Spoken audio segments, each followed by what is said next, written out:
How about that game from Anthony Davis? He was extremely impressive in his official debut for the Dallas Mavericks after that blockbuster, arguably most controversial trade of all time that sent him over to Dallas and sent Luka over to the Lakers. Great game here from AD, as I said. He had 26 points and some other impressive stats across the board. Obviously, he did end up getting hurt later in that second half, and that did end up opening up the opportunity for some pretty funny memes and jokes on social media. But still, an impressive debut for AD, all things considered. I think one interesting thing about this trade is how much it came with this lack of understanding about how great Anthony Davis is, right? So let's kind of look at this from the perspective of Mavericks fans. I said this before in a video I did a few days ago. I understand their disappointment, right? Moving away from your franchise player, a guy who your city essentially fell in love with and has watched grow over the last few seasons. That's a lot, right? For a fan, that is a lot to digest.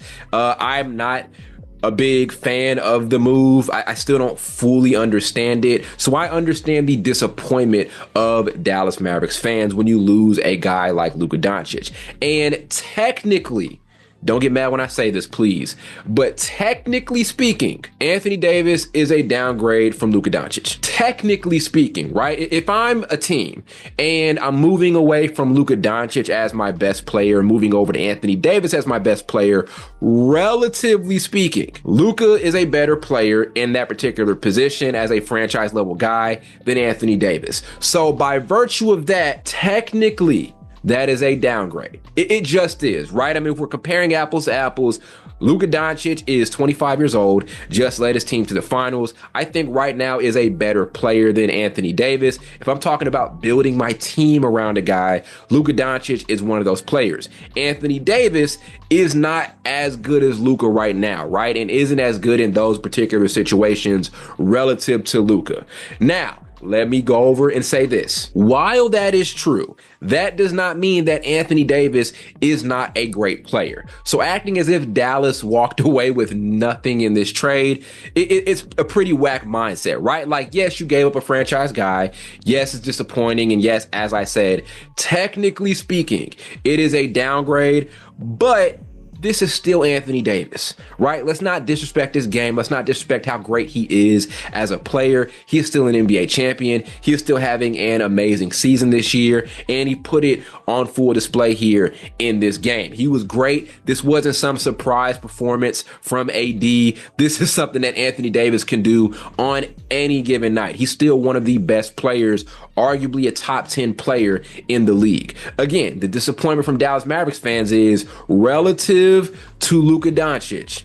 This was a downgrade, but Mavericks fans, I want y'all to understand that y'all still have an amazing player in Anthony Davis, especially when he's healthy. And that's the thing to kind of point out there is the health thing. Like you look at games like today, Mavericks fans and some of their concerns were confirmed a bit when Anthony Davis went out late in that game with like a non-contact injury. But largely speaking, Anthony Davis has been pretty healthy over the last few seasons. So again, want to go back to this. While Anthony Davis is technically a downgrade from Luka Doncic, he is still Anthony Davis. He is still in his prime. He still can end up being a great player and a massive contributor to a championship winning team. I don't want this to come with this massive disrespect of who Anthony Davis is as a talent in the NBA. And there's even some upside, even with him not being as good as Luka, there's still a lot of things that he can do specifically better than Luka, right? Obviously, there's the defense. Today in this game against Houston, I thought he had some amazing defensive moments, whether he was getting some strips down to the paint or blocking some shots. He had an amazing defensive start in this game and just really made his presence known. And just thinking about it, like him, Derek Lively, and Daniel Gafford, things that they're going to do defensively as the season progresses on and as they're on the court together with one another is going to be scary, right? So there is that. So while Anthony Davis is not as good of a player as Luka right now, there are some things in specific that Anthony Davis does better than Luka that can help create a brand new identity here in Dallas that could still make them a really good contending team moving forward. Another thing to point out is also how the offense is going to look significantly different than what it did before.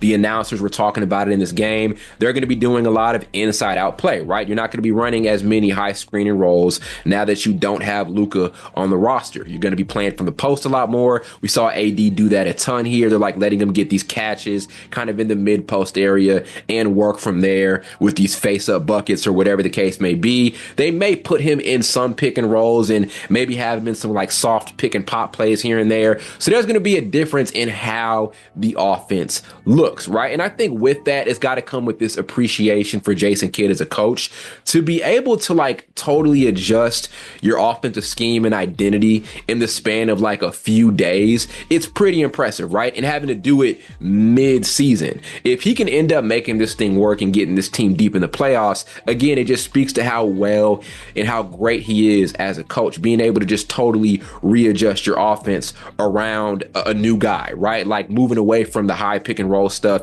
and the high isolation stuff we saw with Luka and moving into more of like some low post play and some mid-range play from your big men, right? It's a completely different offense. You got to appreciate how Jason Kidd could end up making this thing work and reinventing this thing and possibly bringing it all home and helping this team make another deep playoff run out west. So AD was amazing. Another guy I've got to point out here who was also involved in this deal is Max Christie. Since getting here in Dallas, he has been so good off the bench, had 23 points in this game. This is just trusting the process, trusting the development. I think the Lakers coaching staff did a good job of like kind of bringing him on a bit this particular season after him having a bit of a questionable role on this team over the last few seasons before Redick got here. So we're seeing that the reps that he got in LA earlier this season is paying off, right? And you're looking at games like tonight or games like a few nights ago where he's really effective within this team's offense. He's getting more comfortable. That's why you stay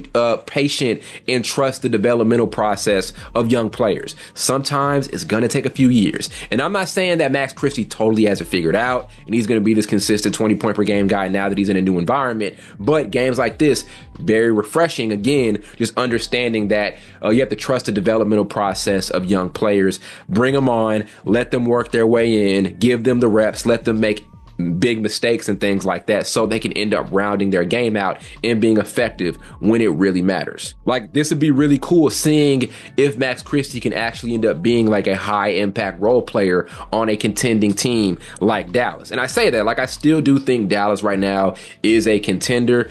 My opinion may have been a bit different like a few videos ago, but I do think there's a world where Dallas is still contending for something and still has this ability to make a really, really deep playoff run out in the Western Conference. But that aside, it'll be really cool seeing Max Christie just etch a massive role on a contending group, right? And that could have happened anyway with LA, right? If LA was able to make a deep playoff run before this trade happened, he would have had to be a big part of that, right? Like he was a starter and he had some amazing moments in that starter role. He's in a new environment, but that's still something that he can end up making happen. I think he's going to do very well kind of playing behind Kyrie, playing under Jason Kidd, who's done great with helping to develop certain guards over time, certain young guards and young players over the course of time. So I'm excited to see what this season holds in store for Max Christie as we move forward. So again, impressive debut here for AD. Let's hope this thing is consistent moving forward. Let's hope this offense continues to flow because I mentioned it before, there are going to be some questions about playmaking and maybe spacing, especially when you're talking about running two big men who aren't amazing shooters on the floor together, whether it's Anthony Davis with Derek Lively or Anthony Davis with Daniel Gafford. But great debut. And let's hope they stay consistent. And let's hope that health isn't a massive issue for Anthony Davis as we move deeper into this thing.